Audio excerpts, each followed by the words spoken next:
Hello, everyone. Welcome back. This is the Blue Line Blast podcast. I'm your host, Jim Biringer, alongside Matthew Blittner. We're back.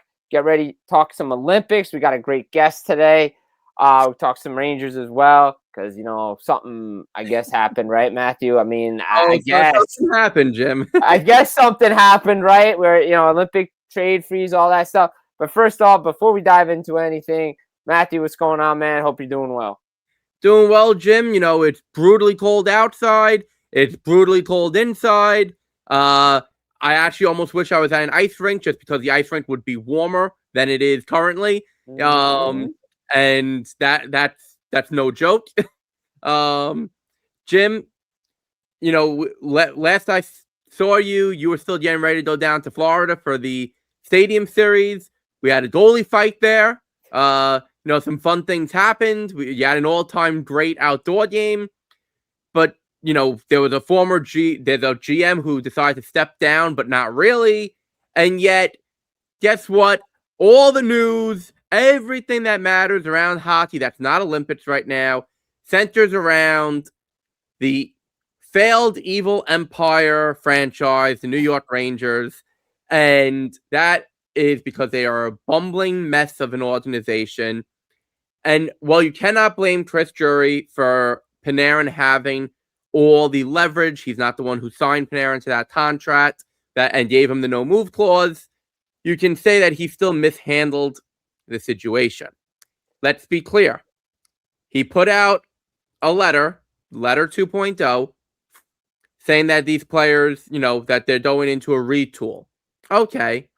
He puts out there, by the way, we're holding Panarin out, not because they had a trade already in the works, but because they want to trade Panarin. Normally teams hold someone out because they're already in talks, things are moving, they just have to cross the finish line and they don't want the player to get hurt and scuttle the plans.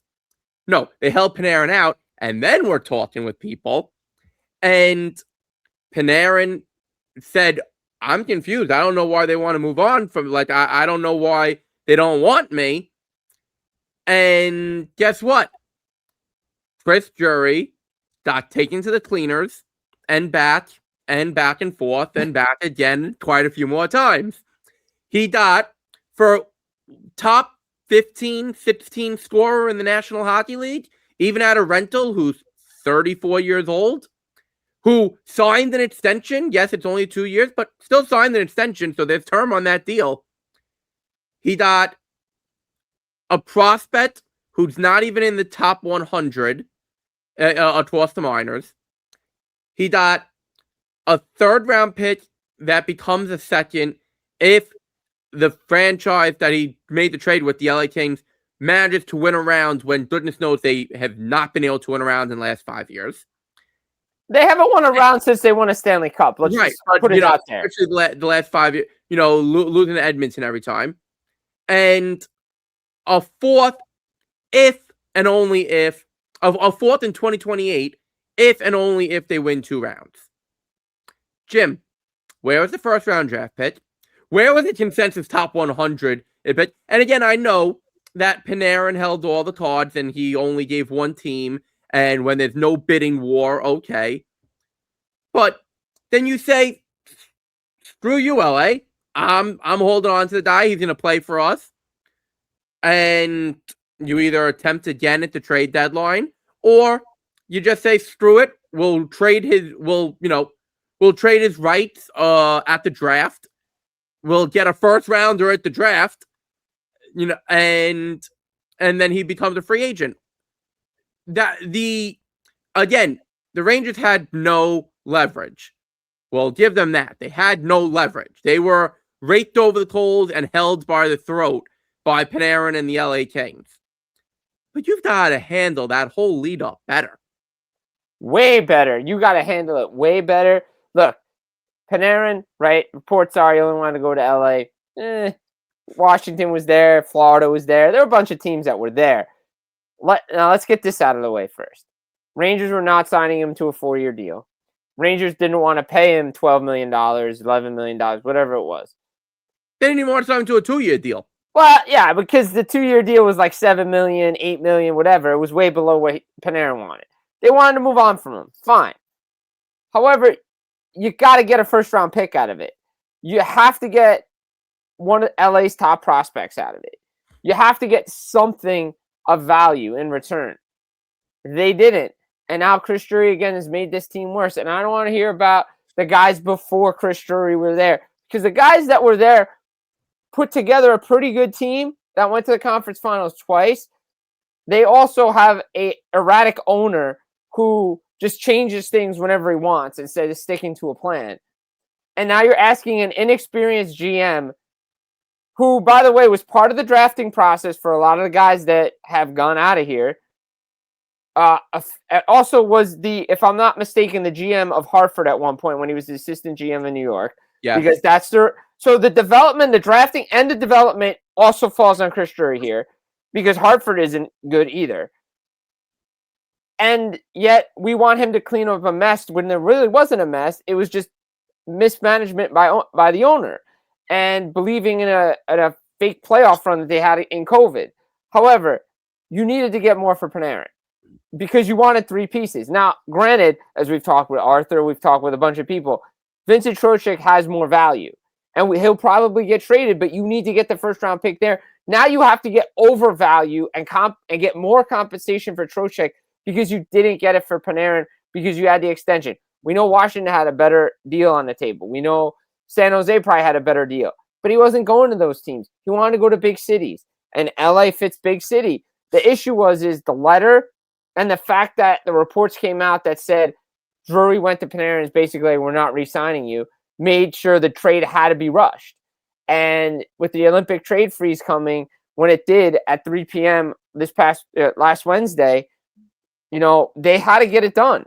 They had to make the trade because if they didn't, then you're holding on. And now the PA is probably going to get involved. The NHL is probably going to get involved. Be like, okay, did you really have a trade in place? Because he's going to have to start to play again. So there was a lot of factors into it. Again, he said he wanted to choose LA. I think they were just too deep in talks, and then they just tried to get it across the finish line. It's like, all right, what's it going to take?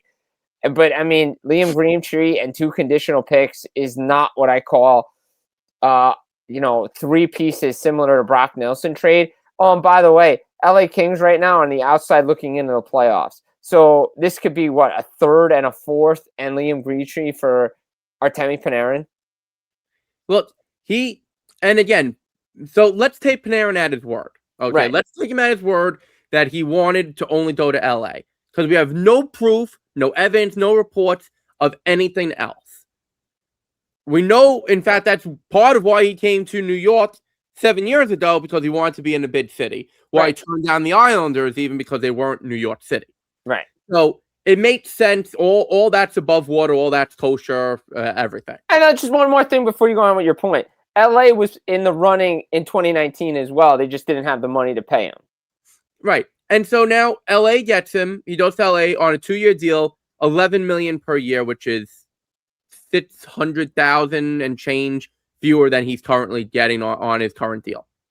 So we know that. Now, we know Panarin wanted to only, he said, oh, well, family is a conditional thing, proximity to Russia because he's got family there. There was more money on the table. Seattle was offering 4 years, $14 million per. That's a lot of money to leave on the table for someone who wanted to get a big time contract extension. Yeah, you want to turn down $10 million a year for 4 years at other places because you think you'll be able to hit another contract after 2 years. Okay, sure. I'm not going to argue. Panarin, he's not a physical player, so there's a chance that his game will age not gracefully, but it'll age better than, let's say, a player who's a hard-nosed type who's going to get injured a lot and not recover as quickly. But how do you, and I'm sure Panarin only wanted to go one team as part of a way to get back at Chris Drury. There have been reports over the last few years that Drury did not want to keep Panarin. So it's been a volatile relationship between the two for quite some time. And Jim, I want to point your attention to something. So we know Panarin obviously had the leverage and raked the Rangers over the coals. Brad Marchand went from Boston to Florida last year. I forget whether he had any official no trade, No, I don't think he but, officially had it. but it was Brad Marsh. It was Brad Marchand, Mr. Bruin, essentially. The Bruins were not trading him somewhere without his okay. Mm-mm. And they still got, what, a second that became a first once Florida won 2 rounds? Yes, that's on correct. on top of something else? Mm-hmm. Come on. you and Brad Marchand is a few years older than Artemi Panarin? Mm-hmm. You mean to tell me you couldn't get at least forget the Liam Green tree, forget the fourth that only transfers over if they win 2 rounds. You couldn't get a second rounder that becomes a first if LA wins 2 rounds. You couldn't get that. Forget about any other pieces. You couldn't get that. No, I hear it, man. Like you couldn't get the most important value piece of all this. And I'm just looking at Puckpedia. No, he had modified no trade protection during last season when they won the cup. When he went to Florida, he had an 8-team no trade list. So basically, but he was still Mr. Bruin. Right. Who the Bruins were not going to trade someone without his okay. Right, exactly. So he wanted to go to Florida or Toronto. That's the 2 places. He ended up going to Florida, better package. Like you said, you got to get a conditional second that becomes a first somehow. Like you have to do it. Like you have to get the top prospect equal to a first round pick back because like you said, Brad Marchand older, right? Brock Nelson got a first round pick. And he was a rental player. Brock Nelson's a center. Panarin's a winger. I understand it, but if the Rangers really wanted to get the Brock Nelson return, you had to get a first out of it, and they got a top prospect. But again, Lou Lamoriello is GM, Chris Drury, different GM. So, all right, put them in 2 different categories. Lou knows how to trade. Chris Drury doesn't because he's made the New York Rangers worse with every trade he's made, with every veteran player that he's made. So that's besides the point. But you had to get more for Panarin because he was your best player since you signed him in 2019. Like, let's be honest here. He's been their best offensive player. You needed to get more for him. And now like I said before, you have to overcompensate with Vincent Trocheck. Now the ask has to be astronomical at the deadline to even, consider doing it because you have to get a first round pick and you have to get a top prospect as part of it. So, Jim, I'm going to agree with you and also semi-disagree with you. Okay, but before I get into that, for whatever reason, Drury wanted a 3-for-1 for Panarin. You couldn't do a 2-for-1 in order to get a slightly better return with with the either a straight-up first round or a conditional or like a second that becomes a first. Come on, you got to do better than that. And what's the point in getting 2 draft picks that are not going to 1 draft pick and 1 maybe draft pick, because let's be honest, the Kings are not winning 2 rounds this year.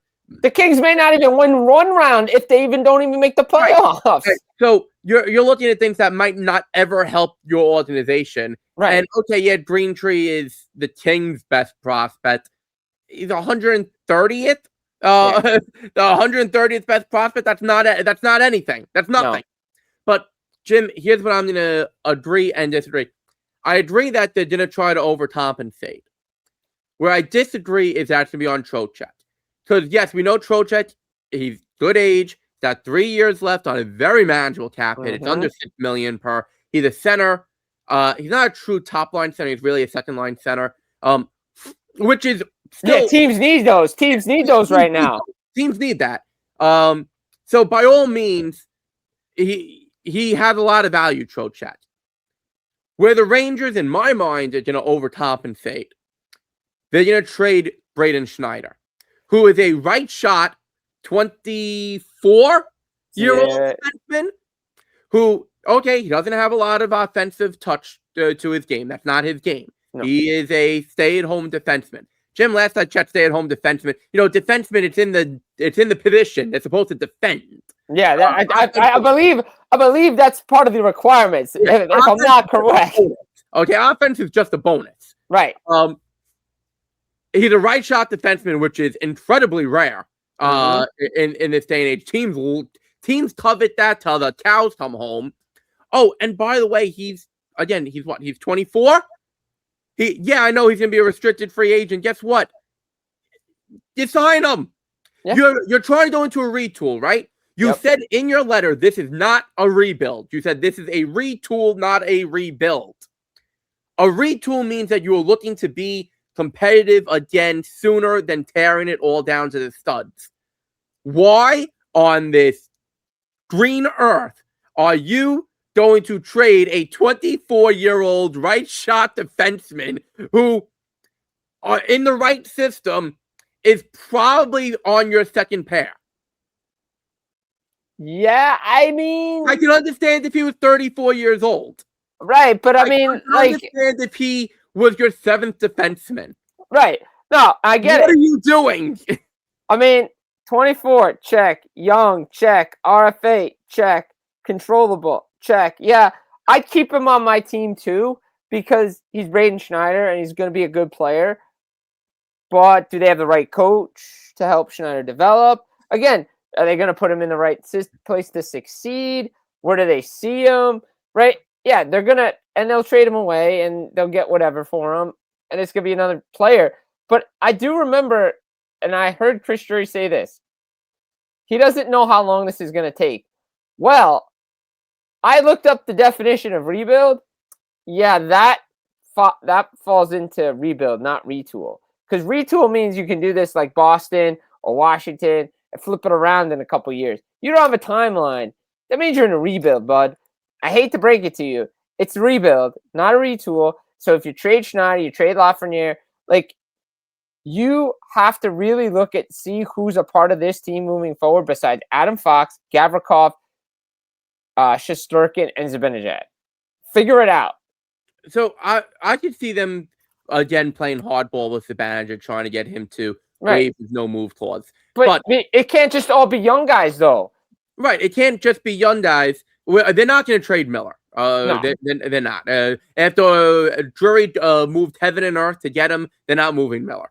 But with Schneider, you're going to make your path back to contention longer because what are you going to get for him that you're reasonably confident that Chris Drury is going to be able to get for him?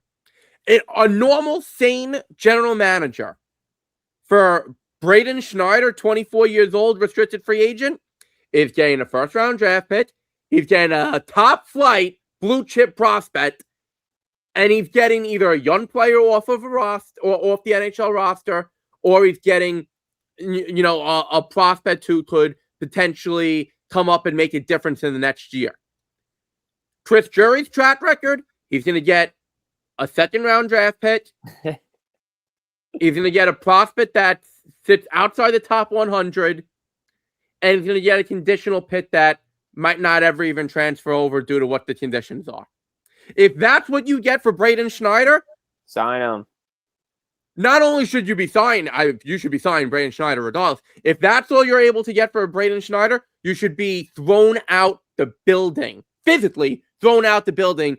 I'm not gonna say off the roof because we don't advocate violence. No, we don't. No, we don't advocate for that. You should be physically thrown out the building and stripped of your title the second that you hit send on the trade.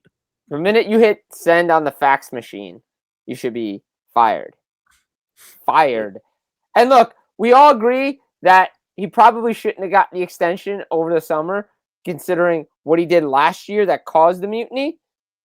But he's the general manager now. We'll see if the owner decides that Drury's his guy at the end of the year. We'll see. I'm hard-pressed to believe that. But I agree. You trade Braden Schneider for that. See ya. You should be signing Braden Schneider to an extension. You should be keeping Schneider.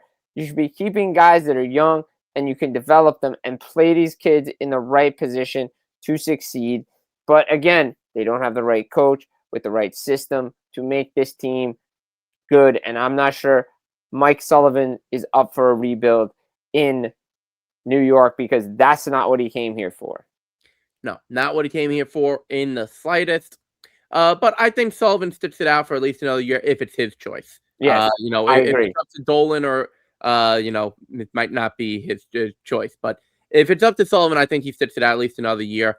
I mean, he can just talk to his buddy David Quinn right there on the bench and be like, "So, David, how long do you think I got?" After all, they threw 1 you year. out.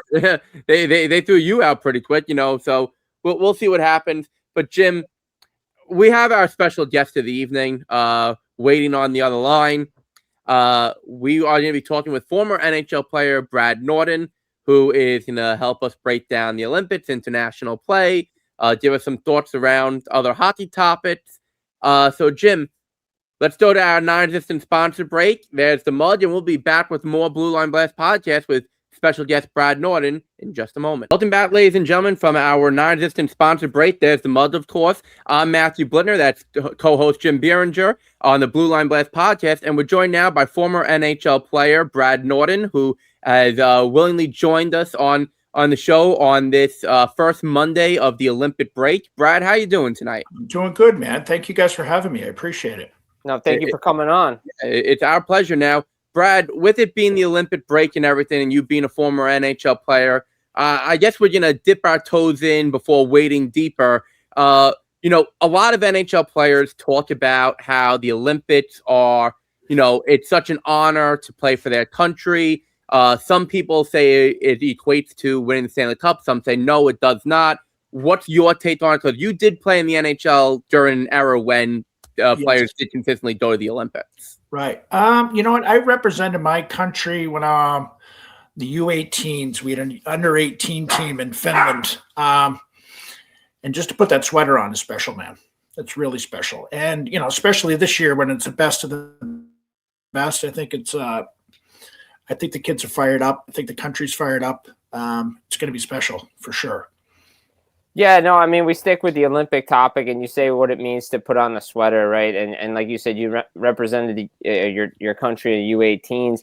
But just to bring us into the mindset, bring us into that locker room when those guys hear about it. Like, what's that like when guys get named? Like Matt said, you played an era when NHLers did go to the Olympics consistently. They've been off for a little bit. Just bring us into that room to let us know, hey, when a teammate gets named to the Olympic team, what's that about? I think you feel part of it. You know what I mean? You feel part of it because you help get them there. I mean, for the player, it's even if you expect to be on it, you don't really expect to be on it. You always think worst of it. You know what I mean? You always think, this guy, because there's so many, especially with the best of the best. I mean, you never know. I mean, there was some kids left off there that were pretty special players, on both sides, Canada and U.S. So I think it's a group thing. I mean, if you're having a successful season, it's usually because you're on a successful team, I mean, not always the case, but most of the case. But it's pretty special. You feel like you're part of it. You know what I mean? You feel like you helped him get there and helped him be a part of it. Now, with that being said, Olympics, U18s, all the international tournaments, pick your choice of them. Hockey has a million of them. When you're on a team like that, it's not quite like an all-star team because an all-star team is literally just the best players going. Yeah. There's not really that worry about chemistry and how people are going to fit in. But at these type of tournaments, there is that worry about chemistry, who's going to fit where. Talk to us about how the players manage to adjust because, you get maybe, a maximum of 3 practice days before the first game of a tournament like this? Yeah, I mean, I think the coaches keep it pretty simple. I think they base their systems and everything on what kind of team they want to get. But I mean, bottom line is, we had Tim Hunter on my podcast a while back or a few weeks ago, and he said, when he was in Calgary, they had a really good team. But he says, we had a bunch of characters and not enough character. So I think all these teams, I mean, for example, the Florida Panthers, they might not have the best players, but they had a lot of character and they all bought in. So I think the second that puck drops in the first practice, they buy into what Cooper or Sullivan is preaching. And I don't think it's a lot of new stuff. It might be new stuff to certain players, but it's not new. They're not reinventing the wheel. You know what I mean? It's, it's a bumper power play or it's a certain penalty kill that they've all pretty much done before. being on different teams and different levels. And so I think they come together pretty quick, even if, in that U18, there was some kids from Minnesota, Michigan that I wasn't a big fan of, but all of a sudden you're on the same team, you become best friends with them. So it comes together pretty quick, believe it or not, Yeah, no, absolutely. And you mentioned the buy-in, right, for these teams. And, we go back to, 96 Team USA buys in at the World Cup of Hockey, what it takes to win. 2002, they get the silver. 2010, a silver. And they always seem to come up short, one game short against Canada. Yeah. And we saw it at the Four Nations last year. It's just a goal this time. It feels like it's always a goal or it's a game, something. That buy-in, even though you have all these skilled players, you said it, accepting a role.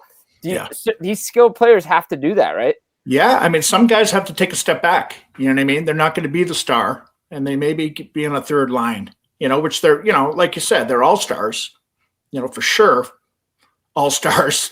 Some of them future Hall of Famers, but all of a sudden they're on a third line or they're on a checking line.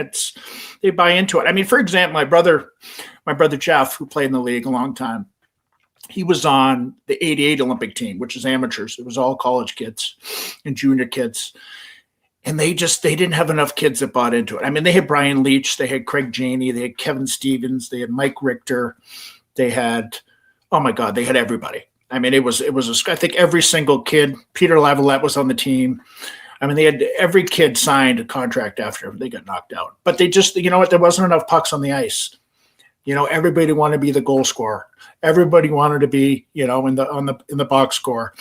And it just didn't click. It didn't click with all the all-stars, future all-stars, future Hall of Famers. They didn't come together. Like I said, there wasn't enough pucks on the ice. They had too many guys that wanted to be the superstar or be the point getter, and it just didn't amount to anything. They didn't do well at all. So, I think both teams had some kids that were surprised, not surprised, but could be argued that they could have taken another player, but they wanted the players that, they had a pick from a pretty good group. And they picked kids that wanted on their team with character and would buy in and take any role possible. And it's pretty cool. I'm excited to see it, man. With the buy-in, does it help or maybe it hurts? We don't know. Does it help or hurt when you have sets of brothers on a team? Because obviously, if one brother is buying in, the other is buying in. Right. So that's already another player that will be part of it. Obviously Team USA has the Tkachuk brothers. They have the Hughes brothers. Is that something that can really help establish the culture? Because obviously the brothers are not going to go against each other, or that's something that's going to inversely hurt the team because it's like, well, if one brother doesn't buy in, the other brother doesn't buy in, and now all of a sudden you've got an expanding problem. Yeah, I mean, listen, I don't think there's ever a question about the Tkachuk brothers buying in.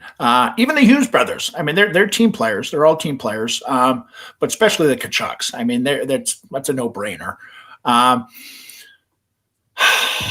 mean, just buying in. I mean, just doing whatever it takes, whatever the coach asks you to do, buying in. And I think they have a lot of guys like that. Charlie McAvoy and these guys, they'll do anything. Even the Hughes brothers, they'll accept any role. From what I heard, but I know the Tkachuks. I mean, they're going to be leaders in that team. Maybe Brady doesn't have a letter, but he's going to be a leader. He's a captain on his team. He knows how to lead. And they get a great coaching staff. And same as Canada. Tom Wilson. I mean, that kid will do anything you tell him to do.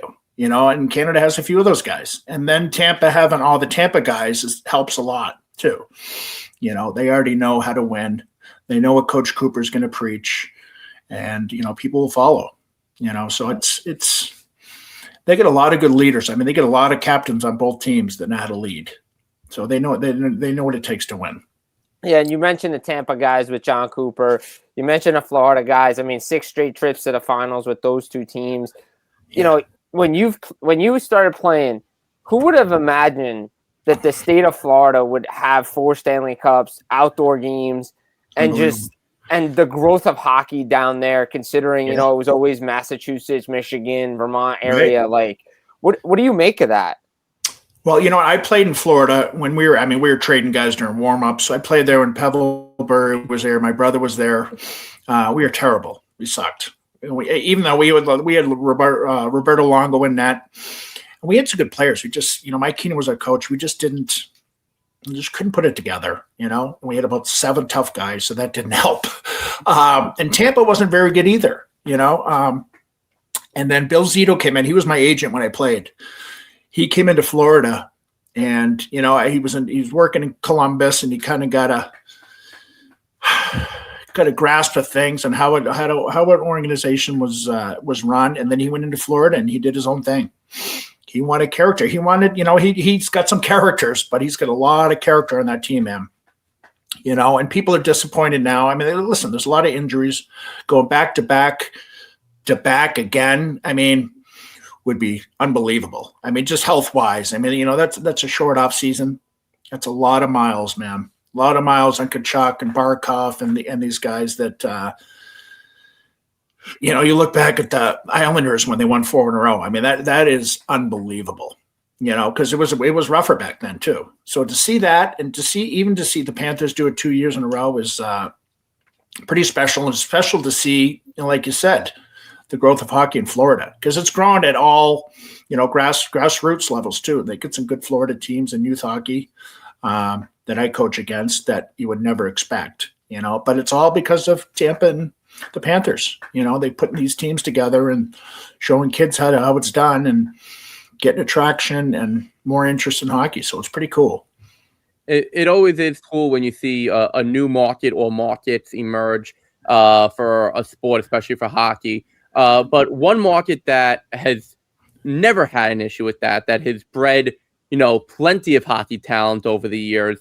You're from Massachusetts. You're a Massachusetts guy. No, yeah.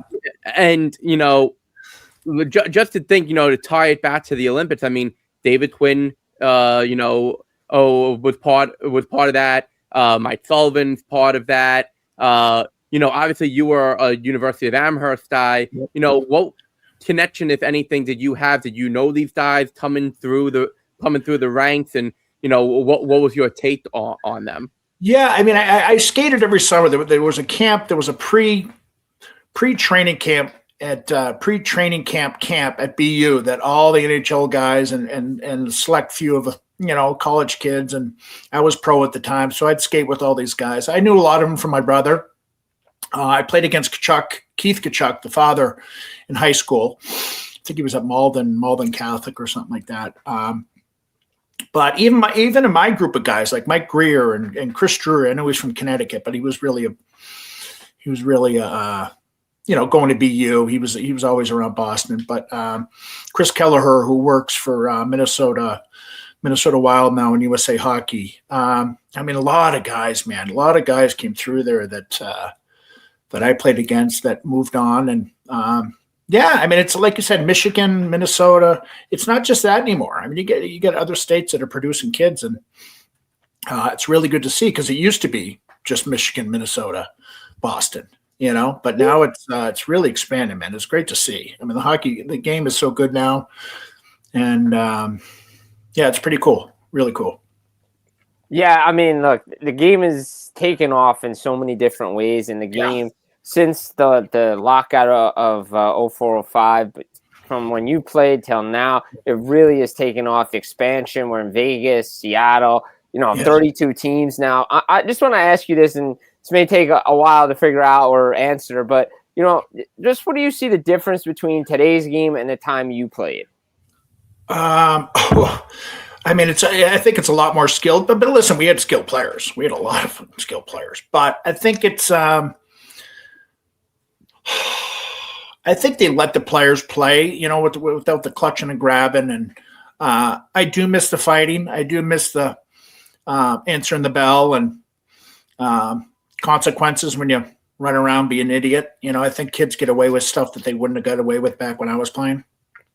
Because there's no consequence. We police the game, back when I played. I mean, they still do it a little bit now, but we really police the game now. We'd skate by the bench and say, hey, listen, that kid doesn't knock it off, I'm going to grab your best player and pound his head in.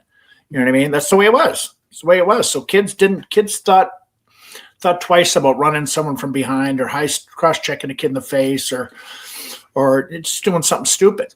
You know what I mean? So I think that's the biggest thing. But I think the skill, I mean, it's definitely a better TV game, I would say, for new people to watch that don't like the fighting and this and that.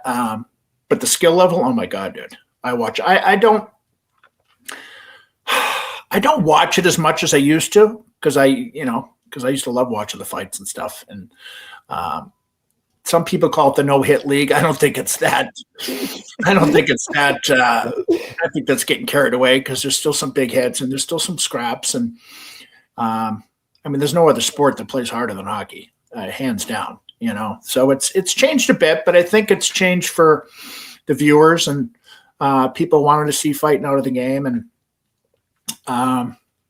Gary Bettman's done a good job. I mean, the revenue and everything is higher than it's ever been. So it's, I think he's doing a great job. I'm not a big fan of him, but he's doing a great job. Wow. Someone who's giving a willing compliment to Commissioner Gary Bettman. We might have to send the video clip of that. Yeah, I mean, business-wise. I'm talking business-wise and growing the game. He's done a hell of a job. Even with expansion and just the viewership and the money that the salaries are going up, and that's evidence he's doing a good job. So I never thought I would ever say that in a million years, but he's doing a great job.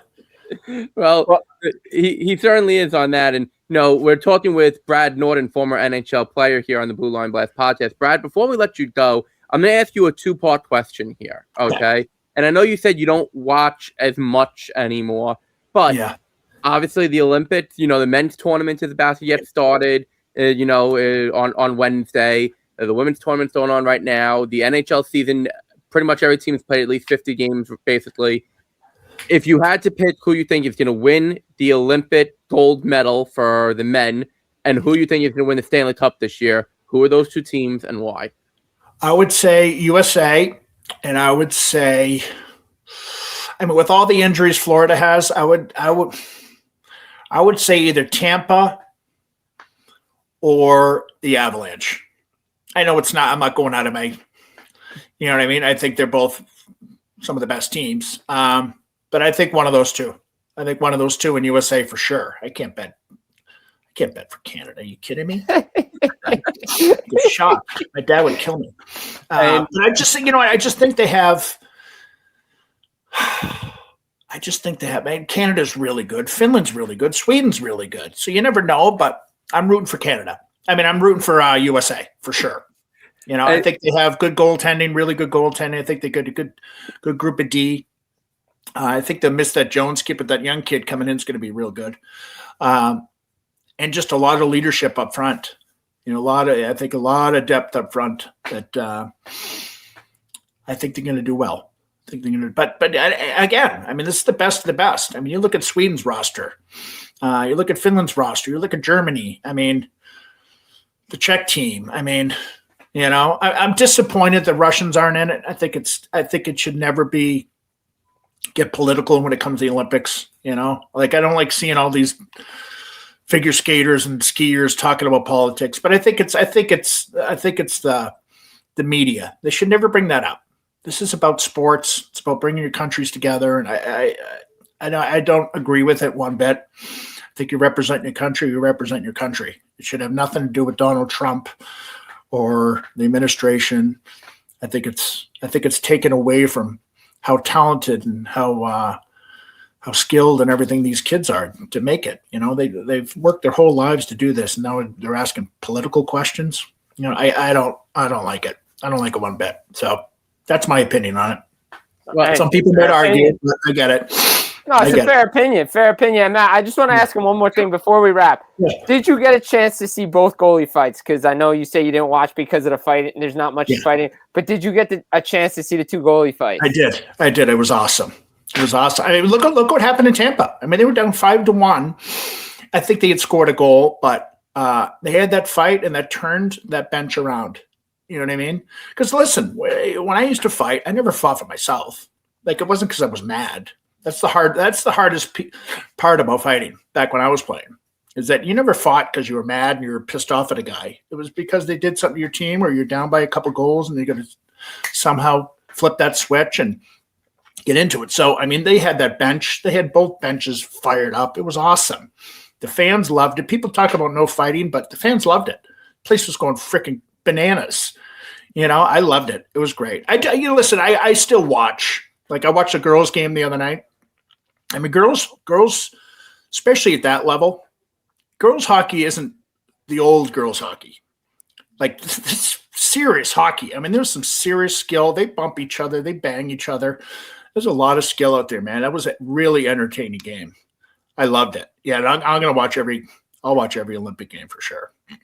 Well, with that being said, Brad, thank you for sharing your wealth of knowledge on the subject here on hockey. We thank you for coming on the Blue Line Blast podcast. And ladies and gentlemen, we'll be back with more Blue Line Blast podcast right after another non-existent sponsor break. There's the Muds. Awesome. Thanks for having me, guys. I appreciate it. Best of luck with your podcast. Welcome back, ladies and gentlemen, from our second non-existent sponsor break of the show. There's the Mud, the famous Mud that we need. Jim, I hope there's something good in that mud tonight. Just tea. Sorry, guys. This is okay. Well, Bigelow Tea, come on, sponsor us. Sponsor the Mud. Stash Tea, too. Stash. Here we go. Stash. You can sponsor us, too. Thanks. Stash Tea. So, ladies and gentlemen, we just had a great segment with former NHL player Brad Norton. Really, getting in the mind of a former NHL player right there. Now, Jim, we're going to do what the media does best, or worst, depending on who you want to ask. We're going to try to break down and predict what's going to go on with Team USA and Team Canada as for the men's tournament, because the men's tournament is starting on Wednesday this week. So, Jim, first and foremost, I'm going to start with Team USA for a minute. We got some official, unofficial lines and pairs, after their closed, not closed practice on Monday. And it looks like Jack Hughes, well, we know he's available to them. That's not the issue. It looks like Jack Hughes has been demoted to the fourth line. Last I checked at Four Nations, he started on the second line, went down to the third line, stayed there. It was on the second power play, and he's still on the second power play here. He had a horrible Four Nations tournament. Jim, with everything we know about Hughes, I don't see him on the fourth line working out too well. No, it's not going to work out too well. And look, this might be my blast from the blue line because I've been consistent with it before the tournament and the rosters were even started. I wasn't going to put Jack Hughes on this team. I don't think he's at the elite level of everybody else on this team. I don't think he's a guy that can help you win a gold medal. From what I've seen from his international tournaments, he's never there either because he got hurt in the World Juniors. He's gotten hurt other times as well. And he's not the same player when he comes back from injury. I wouldn't have put him on this team. And now you're going to put him on the fourth line. That doesn't bode well and also he's not a winger. So that doesn't really help. But the competition down the middle is, again, there's a lot of factors going on here. Is he 100% healthy? Is he ready? Mike Sullivan says he's good to go, but we know he's been day-to-day with a lower body injury. We know he's coming back from the freak accident on his finger. So I get it. Like, the top six is really good. Like, you're not breaking up Eichel and the Tkachuk brothers. You're not breaking up Matthews, Getzel, and Boldy. You have Dylan Larkin in there with Tage Thompson and Kyle Connor. Like, yeah, that's a pretty solid top nine right there. I just, where was Jack Hughes ever fitting in with those guys? Like, I get it. I understand it. Like, I get where they're coming from here. So, yeah, it's interesting. We'll see what happens. I mean, again, it's just practice. The first game's not till later in the week. But if this is an early sign, it continues to be the trend of Bill Guerin with small players not really being used at this tournament. And another concerning thing, since you went with the Bill Guerin thing, and look, I know you can't make it like an all-star team, which we already discussed with Brad Norton earlier in the show. I know you can't make this as an all-star team, but I think Bill Guerin might have taken that a little too far with the way he constructed this roster. I mean, this is being played with minimal physicality, the Olympics. Why is Vincent Trocheck on this team? Why are certain players on this team? JT Miller. Why is JT Miller on this team? Why are, you've got the Kachuk brothers on a line with Jack Eichel. That's okay. I don't know that that's really like the line that you want to make, especially that wasn't that good a line in Four Nations. Now, I know that Matthew got hurt and Brady was banged up a bit, but, and Austin Matthews is the captain again. Jim, there's a lot about, yes, Team USA has a very talented roster. There's no denying that. This roster could have been a lot better and could have fit together a lot better and a lot easier if Bill Guerin would have used a different methodology to building this team. Yeah, but we know who he wanted. We know what the type of player he wanted. He wanted guys that could check. He wanted guys that could skate. And, that's why Cole Caulfield's not there. That's why Jason Robertson's not there. I know Jason Robertson's over 6 foot and 200 pounds, but there's a perception about him that he's small. He's not that small. I mean, over 200 pounds at 6'3" is a big player. But again, it's a perception. There's a reason Lane Hudson's not on this team. Again, small players. But I think, agreed. I think there was a better way about it, but they wanted to reward the guys that got to within a goal at Four Nations. But it's different rules. It was NHL rules. Maybe you should have Matthew Tkachuk for the whole tournament. You should have Brady Tkachuk playing at 100%. They're not allowed to fight. They're not allowed to do the stuff that they did at Four Nations because you get kicked out right away. And that means you're already – so if you fight, for those that don't know, if you fight international hockey at the Olympics, you're thrown out of the game. It's a game ejection. So now, not only did you fight, now you put your team down. Now you're not even available to play for that game. So that's not going to happen. The physicality, there'll be some bumping and pushing and all that stuff, but it's a lot different in the National Hockey League game.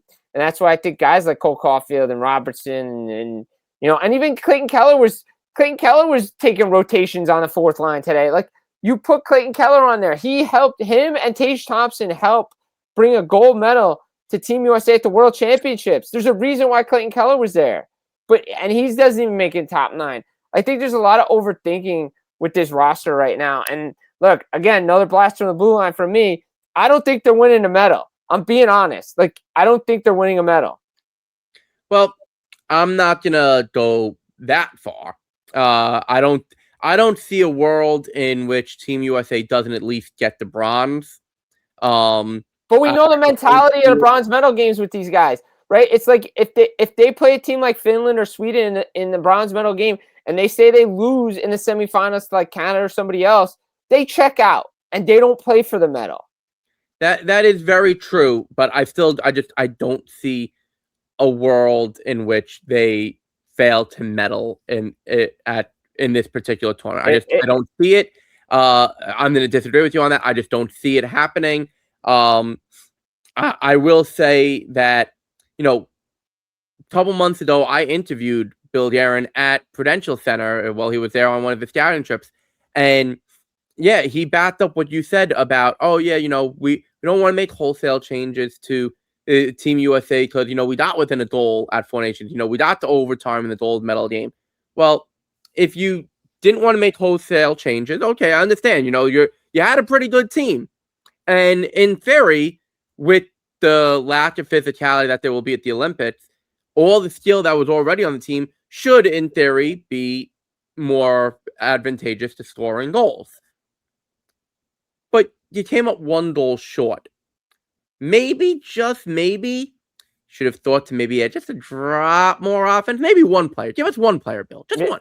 We're not asking for everybody. We're not asking for everybody here. We're just asking for one guy. Go ahead. Keep most of the roster. Keep 99.999% of the roster the same. Because you felt that you got within a goal. You got within overtime in the gold medal game. How about one player? One more player that puts you over the hump. But that's Bill Guerin. That's Mike Sullivan as the coach there. And Jim, I'm going to transition right now to Team Canada. I'm going to bring up a point that my dad made.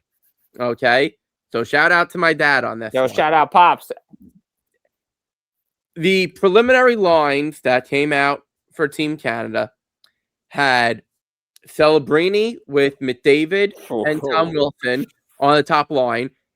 The Tom Wilson one, if this was a regular NHL game, I understand it because you want to protect Celebrini and McDavid.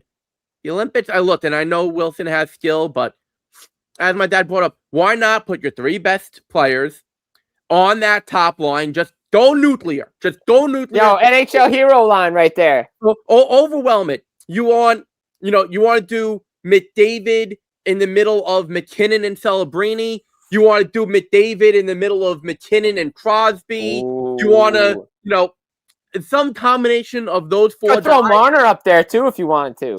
Well, I think, I mean, he did assist. He did assist on a game-winning goal at 4 Nations. That is true. But, I personally, I understand them wanting to have offense up and down the lineup. Mm-hmm.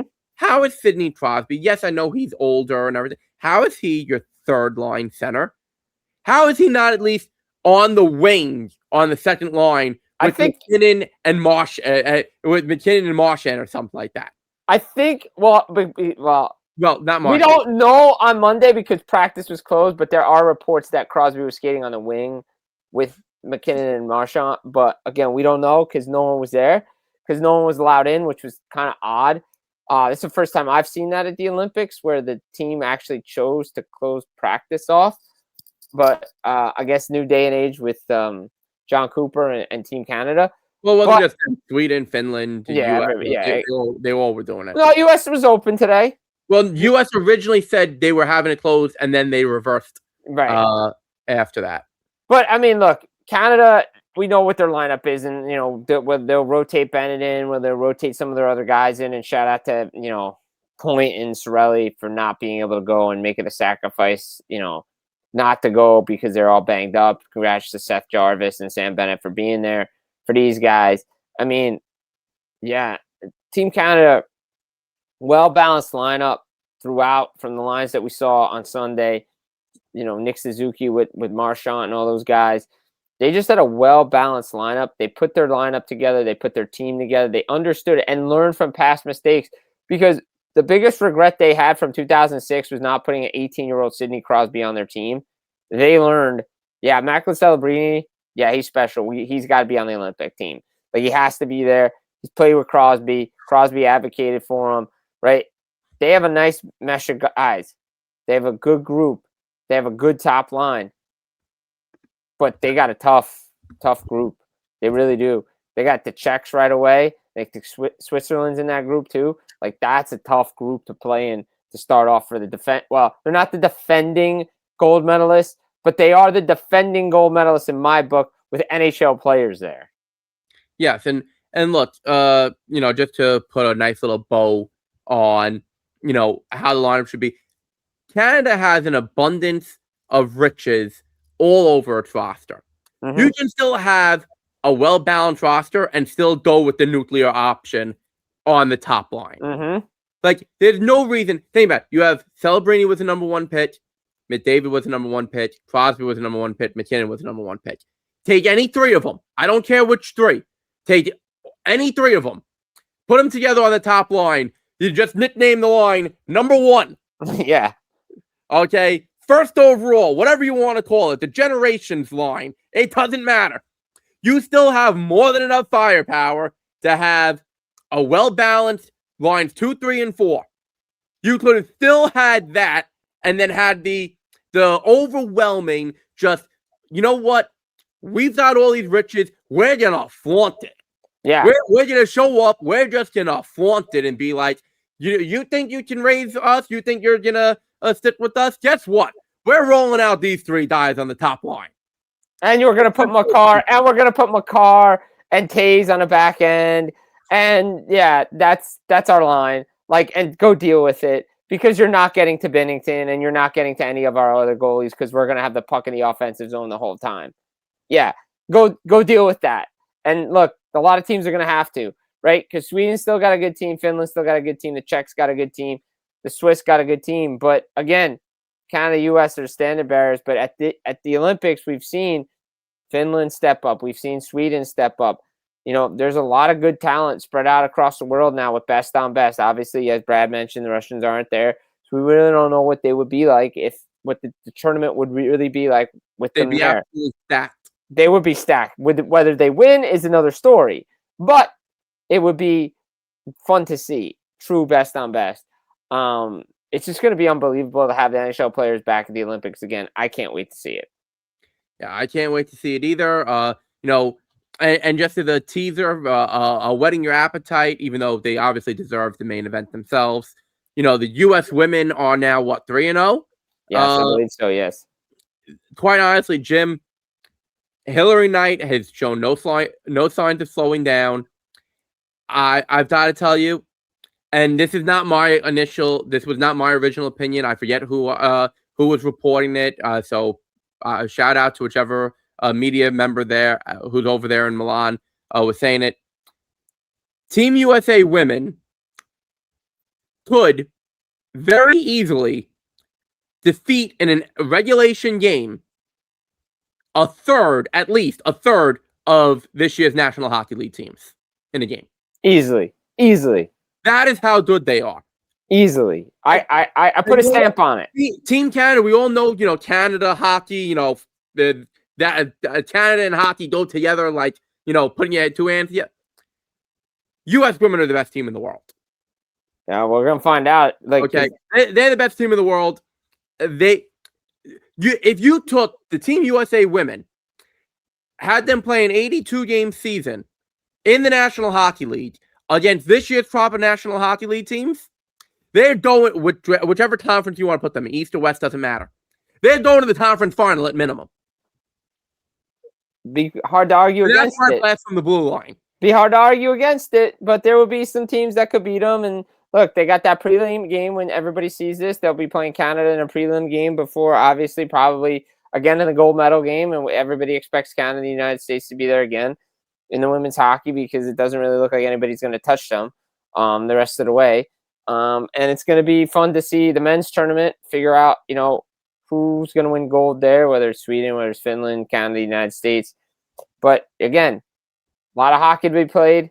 We'll be here with you here on the Blue Line Blast podcast, bringing you the Olympic breakdown after week 1, I guess, of the tournament. I guess a full week. Probably like 4 days of it, but it's all right. We're here for you. We're here for you. Don't worry about it. It's the Blue Line Blast podcast. It's Jim Biringer, Matthew Blittner, special guest, Brad Norton, former NHLer, one half of the Para and Norton podcast as well. Shout out to those guys. Again, thank you, Brad, for coming on. Guys, subscribe, like, comment. We'll be back again real soon. Take care.